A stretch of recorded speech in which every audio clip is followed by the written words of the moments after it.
आप देख रहे हो हॉरर स्टोरी 555 राज गुप्ता के साथ। तो चलिए पढ़ते हैं आज की कहानी की ओर। दोस्तों, शाम जो कुछ मैंने सुना था वह बातें आज तक मेरे जहन से नहीं निकल सकी है। लोग सच ही कहते हैं, अगर हम दृढ़ निश्चय कर लेते हैं तो संसार की कोई भी शक्ति नहीं है जो हमें अपनों से अलग कर दे। मैं कभी भूतों और चुड़ैलों पर यकीन नहीं करता था, लेकिन एक सामने मेरे सारे यकीन को झिंझोर कर रख दिया। कैसे हो अगर मैं आपको कहूँ, वे सभी हमारे साथ ही रहते हैं, हर वक्त हर जगह पर। अगर आपने कभी उनको देखा नहीं तो आप बहुत ही खुशकिस्मत हैं। दोस्तों, मेरा नाम अनवल जमाल है और मैं राजस्थान के एक शहर कोटा में अपना एक छोटा सा कोचिंग सेंटर चलाता आ रहा हूँ। कई सालों से लाखों बच्चों को उनकी मंजिल तक पहुँचाते हुए मैंने हजारों कहानियाँ उन्हीं बच्चों के मुंह से सुनी है। दरअसल जब भी किसी एक बैच का सिलेबस खत्म होता तो मैं सभी को अपनी तरफ से छोटी सी पार्टी दिया करता था। वहाँ पर ओपन माइक भी होता था। जिस भी किसी बच्चे को गाना, शायरी, कहानी या फिर जो भी कहना होता था वह माइक लेते और बेखौफ होकर मुझे सुनाया करते थे। इसकी शुरुआत मैंने एक स्टूडेंट की गुजारिश पर की थी। दरअसल बच्चों को मेरी सुनाई गई भूतिया कहानी बहुत ही पसंद आती थी और इसी के चलते मैं हर बैच को कुछ ना कुछ सुनाया करता था। धीरे धीरे बच्चे भी अपने गुजरे अलग अलग वाक्य सभी के साथ साझा करने लगे। हर किसी की कहानी सुनकर मुझे पता चल जाता था कि यह सच बोल रहा है या सिर्फ सबके सामने खुद को बहादुर दिखाने के लिए बनी बनाई कहानी कह रहे हैं। बहरहाल यह वाक्य राजस्थान के जिले लाहौर के कोने में बसे एक छोटे से गांव में रहने वाली राबिया के साथ पेश आया है। पहले दिन से मैंने देखा था, राबिया सुंदर, सुशील, सुलझी हुई, समझदार और कम बोलने वाली लड़की थी। जब भी कुछ बोलती तो तर्क के साथ उसका जवाब भी साथ रखती। कुछ एक महीने में इतना मुझे समझ आ चुका था कि लड़की कुछ अलग है। जहाँ सभी बच्चे टीचर को कुछ करने और उनकी नजरों में आने के लिए झूठ और चापलूसी का सहारा लेते हैं, राबिया का सरल स्वभाव और अलग से निखर कर आता था। यह बात राबिया ने अपनी पार्टी के दौरान बताई थी। जब मैंने छोटा सा वाक्य सुनकर समा बांध दिया था, अपनी गांव की भाषा में राबिया ने उसकी सहेली से कुछ बातें की और फिर मेरे पास आकर उसने कहा, सर, मैं अपनी जिंदगी में गुजरे एक भयानक सिलसिले के बारे में सभी लोगों को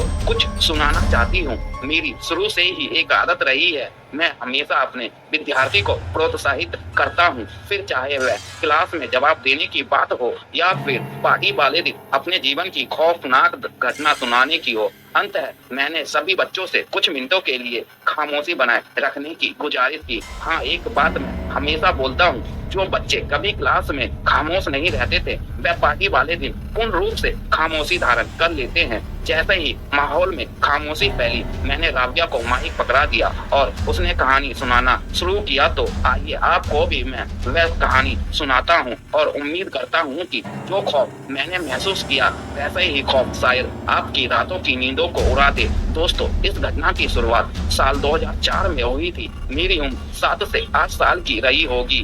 अगस्त का महीना तो अब मुझे याद नहीं रहा, पर वह दिन मुझे जिंदगी भर याद रहेगा। पूरे महीने रोजा रखने के बाद इंसान अपनी आदतों में इतना मशहूर हो जाता है कि उसे अपने नॉर्मल रूटीन में आने में कुछ दिन लगते ही जाते हैं। घर में सभी लोग रोजा रखा करते थे तो पूरे मोहल्ले ने अपने अपने बच्चों को बकरियां चढ़ाने की जिम्मेदारी सौंपी हुई थी। अब हम सभी बच्चे सुबह 8 से 9 बजते बजते अपने अपने घरों से बकरा बकरी लेते और खेतों में या आसपास के इलाकों में उन्हें चराने ले जाया करते थे। ऐसे ही करते हुए पूरे रमजान गुजर गया। हमारे जानवर घास और पत्तियां खाते रहते और हम सभी छोटे छोटे बच्चे अपनी मस्ती में मस्त रहते। कभी आम के पेड़ों पर पत्थर मार के केरियां गिरा लेते, फिर आपस में मिल बांट कर खाया करते थे। फिर शाम के कुछ 3-4 बजते बजते हम सभी अपने अपने जानवरों की गिनती कर लेते और घर लौट आते थे। यही हमारी रूटीन बन चुकी थी और यह वक्त हमारी दिनचर्या का एक अहम हिस्सा भी बन चुका था। अगर कोई मुझसे पूछे कि तुम्हारे बचपन का सबसे खूबसूरत हिस्सा कौन सा है, तो मेरा जवाब रहेगा अपने दोस्तों और सहेलियों के साथ बकरा बकरी चराने जाना। बहरहाल रमजान खत्म हुआ और ईद का भी दिन आ गया। अब ईद वाले दिन बच्चों के लिए बहुत ही ज्यादा खास होता है और होगा भी क्यों ना, हमारे ज्यादातर रिश्तेदार नहीं थे तो दोपहर होते हुए मेरे पास और कोई काम बचा भी नहीं था। अतः मैंने सोचा क्यों ना अपने जानवरों को ही चरा आऊं। घर पर सभी को बोलने के बाद मैंने अपने बकरा बकरियों को लेकर मोहल्ले में एक एक करके सभी के घरों में जाकर अपने साथियों को बुलाना शुरू कर दिया। मगर जैसा कि मैंने आपको बताया था, ईद वाले दिन कोई भी अपने घरों से निकलने को तैयार नहीं होता है। बहरहाल मैंने अकेले ही जानवरों को चराने का फैसला किया और अपने फैसले पर अमल करते हुए जानवरों के साथ चलना शुरू किया। अभी मुझे कुछ आते हुए आधा ही घंटा हुआ था कि तभी रास्ते में मुझे एक लड़का मिला। मेरी उससे दोस्ती तो नहीं थी, मगर वह भी हमारे आसपास ही अपने जानवरों को चराया करता था। उस लड़के ने मुझे कहा, जिस जगह पर हम रोजाना जाया करते थे, आज वहाँ पर एक शादी का प्रोग्राम चल रहा है, अतः वहाँ पर जानवरों को चराने जाना आज तो मुमकिन नहीं हो सकता।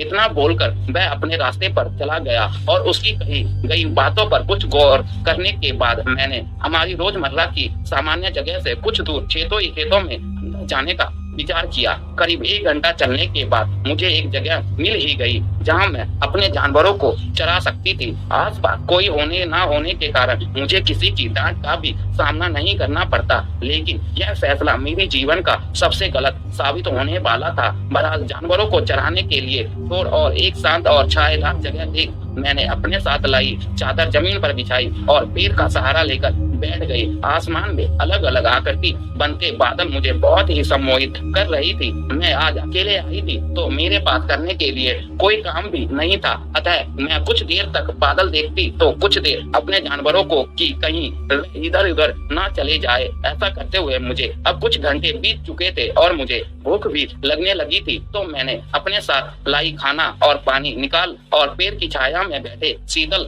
हवा का आनंद लेते हुए अपना खाना खत्म की। और अब जाहिर सी बात है, खाना खाओ तो नींद तो आती ही आती है। इसी के चलते मैं कुछ देर वहीं चादर पर लेट गई। गहरी नींद के साथ मैं एक अलग लोक में जाती चली गई और मैंने खुद को एक सुनसान खेत में पाया। दूर दूर तक इंसान ना इंसान की जात। वहाँ खड़े होकर मैं आसपास के वातावरण को समझने की कोशिश करने लगी और एक ओर से दूसरी ओर अपने सिर को घुमाना शुरू ही किया और असमंजस की स्थिति में चली गई।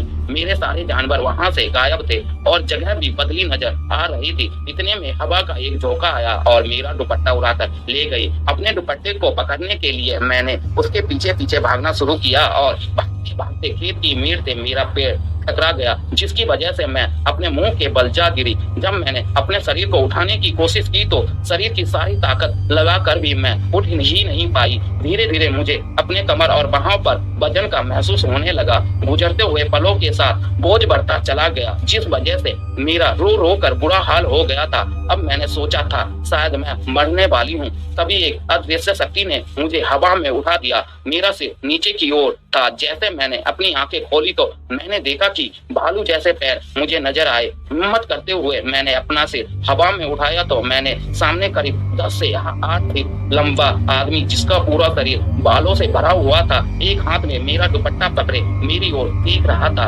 उस भयानक शकल को देखकर मेरे मुंह से जोरदार चीख निकल गई। मेरी चीख को रोकने के लिए उसने अपने डरावने हाथ को मेरे मुंह पर रख दिया और बोला मुझसे, तुम्हें कोई खतरा नहीं है, मगर जितना जल्दी हो सके इस जगह से अपने जानवरों को लेकर चले जाओ और भाग जाओ। अगर नहीं तो जो यहाँ पर मौजूद है वह तुम्हारी जिंदगी बर्बाद कर सकती है। उस भयानक शकल वाले आदमी की बातें मेरे जहन पर इतनी भारी पड़ चुकी थी कि मैं चीख के मारे वहीं पर उठ गई और अपने चेहरे से पसीना पोंछते हुए फौरन ही मैंने अपने जानवरों की गिनती की। सभी बकरी मेरे आसपास ही घूम रहे थे और जल्दी ही मैंने अपना सामान समेटा और फिर सभी जानवरों को बुलाना शुरू कर दिया। धीरे धीरे करके सभी जानवर मेरे पास चले आए, मगर एक बकरी ने दूसरी तरफ जाना शुरू कर दिया। मैं बार बार आवाज लगाते हुए उसे पकड़ने की कोशिश कर रही थी, पर मजाल वह बकरी मेरे एक भी आवाज सुन ले। थक हार कर मैंने उसके पीछे जाना शुरू कर दिया।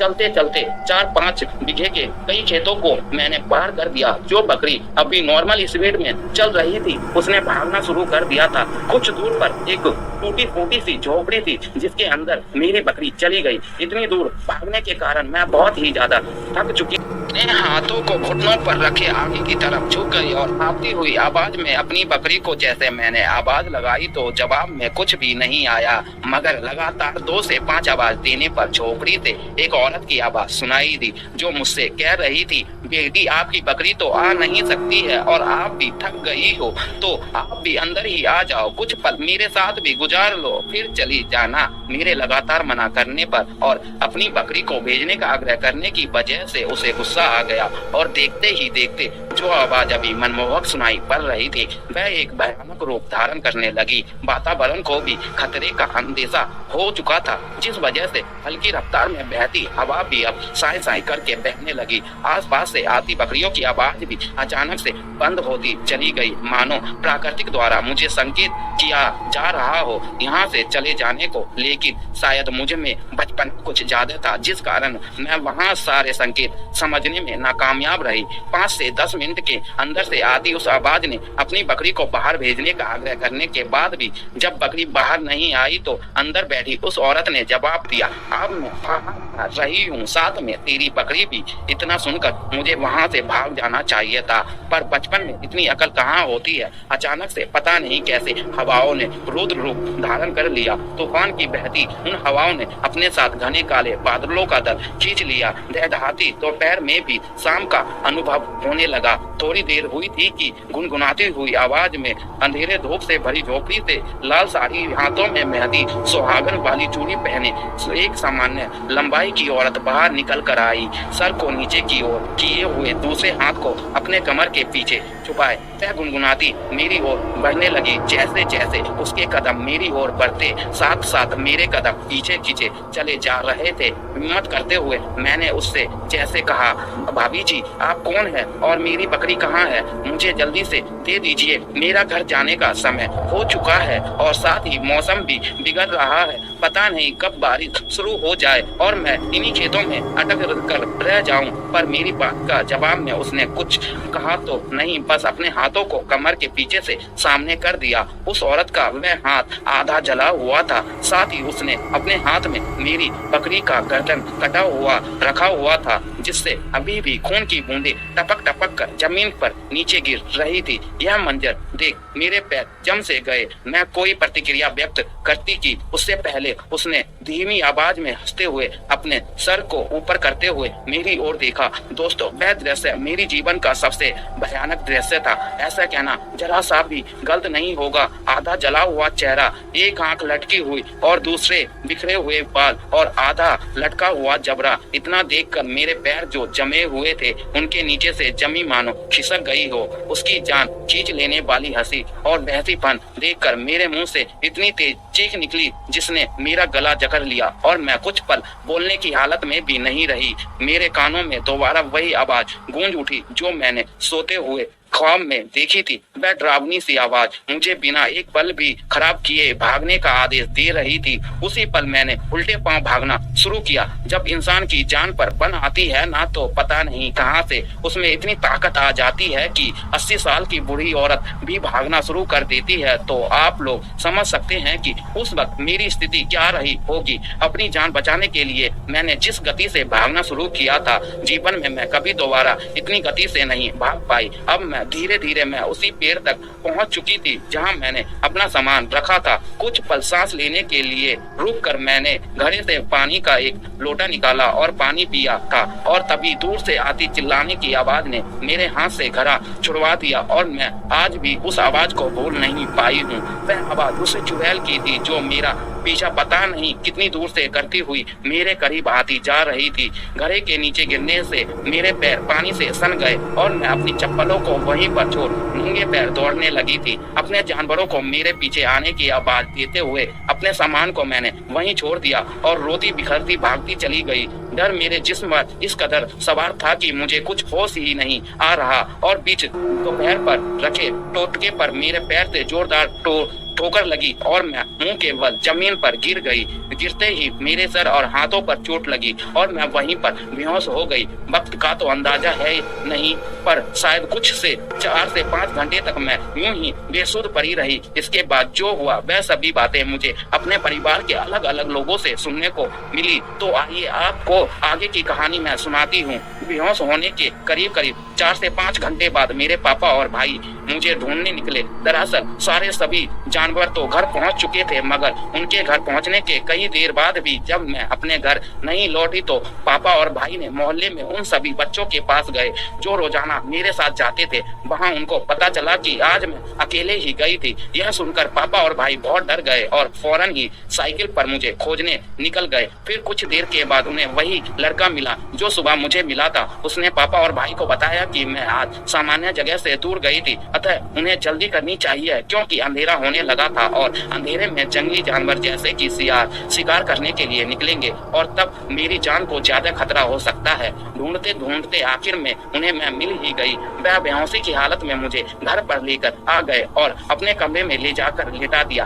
फिर अगली सुबह भाई डॉक्टर को घर लेकर आए और उन्होंने मेरा चेकअप किया। बुखार में तपते मेरे शरीर को देख कुछ दवाइयां दी, साथ ही इंजेक्शन लगाकर भाई से कहा शाम तक इसकी तबीयत में अगर कोई सुधार आए नहीं तो इसे हॉस्पिटल में भर्ती करवाना सही रहेगा। भाई के मुताबिक जब वह लोग मुझे लेकर घर आए तो मैं होश में तो आ चुकी थी, मगर किसी प्रकार की गतिविधि नहीं दर्शा रही थी। सबको लग रहा था कि शायद गिरने की वजह से या कुछ और कारण के चलते मुझे सदमा लगा है। अतः सभी ने मुझे अलग अलग छोड़ने का फैसला किया और अगले दिन जब डॉक्टर घर से चले गए तो मैंने पूरा सर सिर पर उठा लिया। दोपहर का समय था, सभी लोग खाना खाकर सो रहे थे। तभी मैं चुपचाप किचन में गई और सारा सामान इधर उधर फेंक दिया। जब माँ ने यह देखा तो मुझे डरते हुए वहाँ से जाने को कहा, मगर मैं इन पर चीख पड़ी और कहने लगी मुझे कच्चा मांस चाहिए। हद तो तब हो गई जब पड़ोसियों ने बताया कि उसकी एक मुर्गी गायब है और सभी ने आखिरी बार मुझे उसके साथ खेलते हुए देखा था।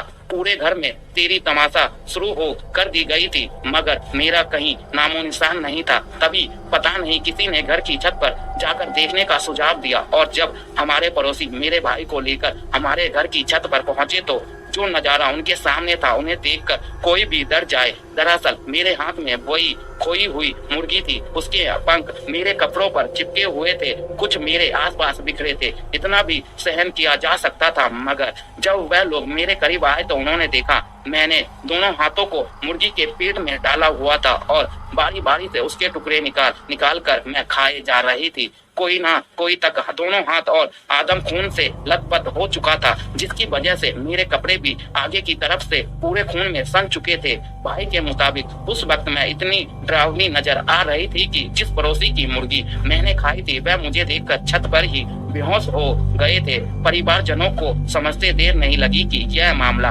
डॉक्टर से ठीक नहीं होने वाला है। अतः बड़ा मुश्किल से कुछ 4-5 लोगों ने मिलकर मुझे पकड़ा और कमरे में बंद कर दिया। फिर इसके पश्चात पास की मस्जिद से मौलाना मोहम्मद को बुलाया गया। उनके घर में आते ही मैं एकदम शांत हो गई और कमरे में जो तोड़ फोड़ कर रही थी उसे भी रोक दिया। यह देखकर मौलाना थोड़ा खुश हो गया और उसे लगा कि वह मुझ पर काबू पा सकता था। आंगन में उसने अपना सामान जमाया और मुझे सामने बैठने को कहा। तभी उसने 5 से 10 मिनट तक अलग अलग आयतों को पढ़कर मेरे ऊपर फूंकने लगा, जिसके बाद उसने सवाल किया कौन हो तुम और इस बच्ची पर क्यों आई हो? पर मेरे भीतर तो आत्मा थी, उसने एक शब्द भी नहीं कहा। जब मौलाना परेशान हो गया तो उन्होंने अपने आसपास रखे एक डंडे को उठाया और जैसे उसने मुझे मारने का प्रयास किया, तुरंत ही प्रभाव से मैंने हवा में ही एक हाथ से पकड़ लिया और अपनी ओर डंडे को खींचकर अपने हाथ में ले लिया। यह देखकर मौलाना घबरा गया। मेरे अंदर की आत्मा इतने में भी नहीं रुकी और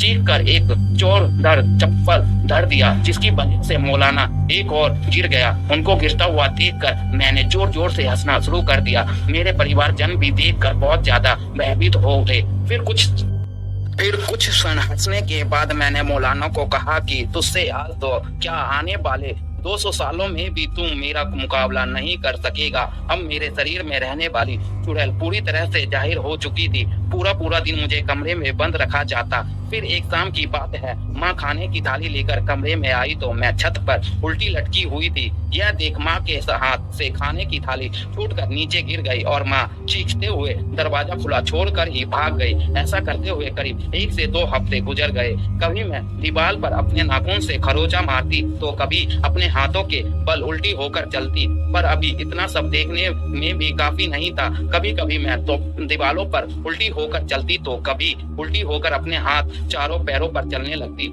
रोज मुझे खाने में कच्चा मांस चाहिए होता था। अगर मुझे यह नहीं मिलता तो मैं अपने परिवार वालों पर ही हाथ उठा देती। पूरे मोहल्ले में सभी को मेरी हालत का अंदाजा हो चुका था, इसलिए कोई हमसे भी बात नहीं करता था। मेरे ऊपर आई उस चुड़ैल के कारण मेरे परिवार को परेशानी का सामना करना पड़ता था। उस वक्त तक तो मैं काफी हेल्थी हुआ करती थी, मगर उस एक हफ्ते में मेरा वजन बहुत ही ज्यादा तेजी से कम होने लगा। मेरी आंखों के नीचे काले धब्बे पड़ चुके थे और मेरी उंगलियों में घाव पड़ चुके थे। मेरे घने और लंबे बाल भी अघोरियों के जैसे जटाओं में तब्दील हो चुके थे और उनमें कीड़े पड़ चुके थे। फिर एक सुबह भाई की दुकान पर एक फकीर बाबा आए और उन्होंने भाई को बाहर बुलाया और कुछ खिलाने की गुजारिश की। भाई ने अपनी जेब से 50 रुपए निकाले और उनको देने लगे, मगर फकीर बाबा ने पैसे लेने से मना कर दिया और फिर से एक बात कही, बेटा मैंने पैसे तो नहीं मांगे, मुझे बस कुछ खाने के लिए दिलवा दो। तो भाई ने पास की दुकान से कुछ खरीद कर उन्हें खाने को दे दिया और अपनी जगह पर बैठ गए। बाबा ने अपना खाना खत्म किया और फिर से भाई को हाथ के इशारे से बुलाया और घर की परेशानियां भाई के दिमाग में चल रही थी। और जब उसने देखा बाबा उसे दोबारा बुला रहे हैं तो झलझला उठा और भाई अपनी जगह से उठा और गुस्से में बोला, अब क्या चाहिए आपको, दिला तो दिया खाना आपको। तो फकीर बाबा ने मुस्कुराते हुए भाई की तरफ देखा और मेरे बारे में बात करते हुए बोला, बेटा बहन के लिए परेशान हो ना, कल सुबह मैं तेरे घर आऊंगा और वहां आके तेरी बहन को मैं ठीक कर दूंगा, पर तुझे मेरे कुछ काम करने पड़ेंगे। पहला यह अपने परिवार को जाकर बोलना, कल जो कुछ भी मैं देखेंगे या सुनेंगे वह असहनीय भी हो सकता है, अतः अपना दिल मजबूत कर ले। नंबर 2, यह कुछ सामान है जो तुझे लेकर आना होगा जिसकी मुझे जरूरत पड़ेगी। नंबर 3, आज रात को अपनी बहन को कुछ भी खाने को मत देना और सभी रात को नमाज पढ़ना और फजल की नमाज के लिए मुझे मस्जिद में मिलना। भाई ने सभी बातों को ध्यान से सुनकर और बाबा का शुक्रिया अदा कर घर चला आया। सब कुछ वैसा ही किया गया जैसे कि बाबा ने भाई को बताया था। फिर अगली सुबह भाई और पापा फजल की नमाज पढ़ने के लिए बाबा को घर लेकर आए। बाबा सीधे मेरे कमरे में चले आए। भाई बताते हैं, जैसे कि बाबा ने अपना कदम उस कमरे में रखा, मैं चीखने चिल्लाने लगी और चीखते हुए बोली, तुम यहाँ क्यों आए हो? यह बात सुनकर भाई और सभी घर वालों को थोड़ा आराम लगा कि शायद अब मेरी परेशानी कम हो जाएगी। बाबा ने सभी को कमरे से बाहर निकलकर खड़े होने को कहा, क्योंकि मेरे अंदर जो चुड़ैल थी उसकी ताकत का अंदाजा शायद बाबा को हो चुका था। पता नहीं उन्होंने अपने साथ लाई राग पर क्या पढ़ा था, पर जैसे उन्होंने मुझ पर उसे पढ़कर फेंका, मैं कुछ पलों के लिए बेहोश हो गई। फिर बाबा ने भाई और पापा को कमरे में बुलाया और मेरे दोनों हाथों को बांधने को बोला। जब मेरी आंखें खुली तो मैंने देखा कि मेरे दोनों हाथों में जंजीर बंधी हुई थी और मैं एक अजीब सी भाषा में पता नहीं क्या बोलने लगी।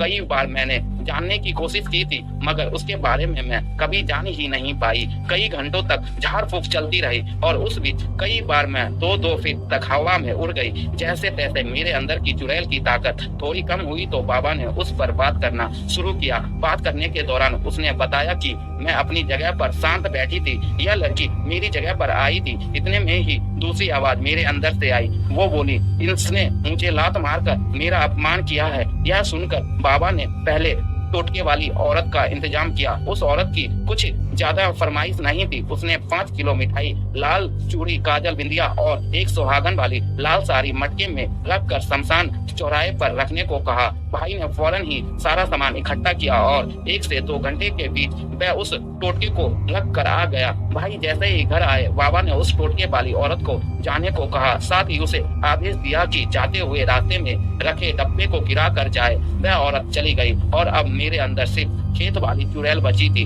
तभी बाबा ने उससे कहा, तू कौन है और इस बच्ची पर क्या आई है? तो वह औरत अपनी कहानी सुनाने लगी, जो कुछ इस तरह थी कि उस औरत का नाम सरिता था। सन 1974 में उसने भागकर शादी की थी। उसका आदमी एक गरीब किसान था जिसके पास 3 बीघे का छोटा सा खेत था।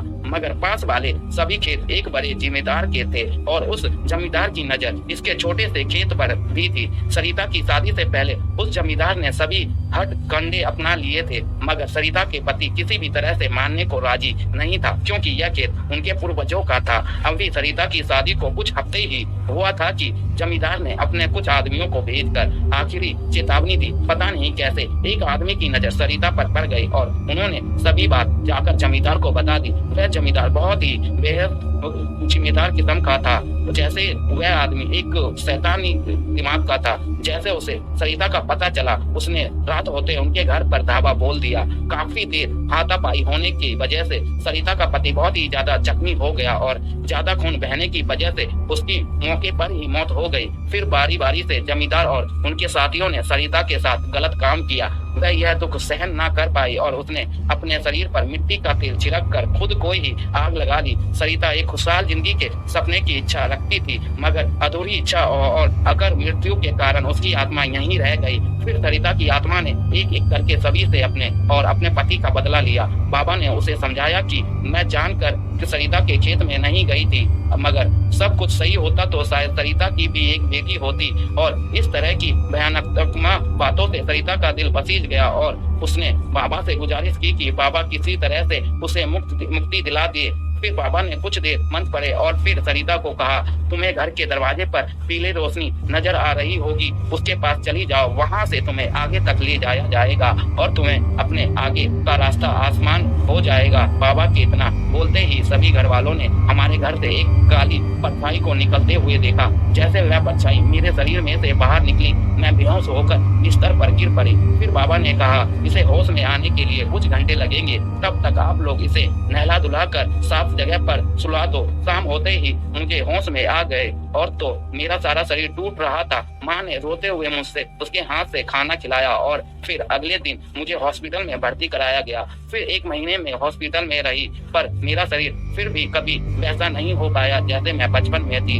तो दोस्तों, यह थी राबिया की कहानी। इसमें कई पल ऐसे थे जिसके बारे में इंसान सोचकर भी कांप उठते। मैं आज भी राबिया के संपर्क में हूँ और आज वह अपने पति और बच्चों के साथ खुशहाल जिंदगी बिता रही है, पर उस वक्त के खौफनाक सपने आज भी राबिया को रातों में जगा देते हैं। तो दोस्तों, इस कहानी में बस इतना ही। कहानी आपको पसंद आई हो तो वीडियो को लाइक शेयर कमेंट जरूर कर दे और साथ ही अगर आप चैनल पर नए हो तो चैनल को भी सब्सक्राइब जरूर कर दे। मैं